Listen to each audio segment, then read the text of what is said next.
masyadong nagmamadali. We are going, unang-una ma'am, ang reglementary period, mamalasin naman kami pag hindi namin ginawa ang trabaho Bakit? namin. Anong reglementary period? Anong period yun? The Article Dahil 125 sinabi na nga ni Executive Director sa ating PCTC, na diffusion lang naman yun eh. Wala nga commitment pinag-uusapan dun eh. Wala nga red notice, pambira eh. There is a warrant. Takal-takal na ni Arnie Tevez eh. Wala pa rin, di ba? This Ba't is kayo the- nagmamadali? Ano yung reglementary period mo? May I refer you to the SOJ, ma'am, if the SOJ wants to answer that. Hindi ba pwede kayo na muna?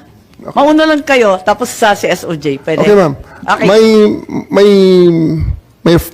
My main processes during the time is that I have implemented a warrant, and it is therefore the person is already arrested by virtue of a legal warrant, and Article 125 comes into play of the revised penal code, which is entitled delivery of persons legally arrested to the proper judicial authority, and I do believe at this point the judicial authority will be the ICC. Therefore, I have to abide with that Article 125 of the So revised inaamin penal mo code. warrantless arresto. Kasi yung Article 125 ng RPC does not apply kung may warrant. So inaamin mo walang warrant. At the many stages, ma'am, all the many other, Hindi, among make other up your laws. mind, General Torre.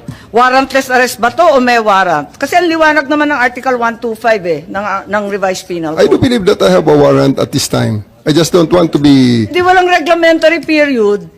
Mamili ka. Kapag warrantless arrest, edi may period. Kapag may warrant, walang period. Just the same, ma'am, I have to deliver Hindi him to the pareho judicial yun, proper authority. kapatid.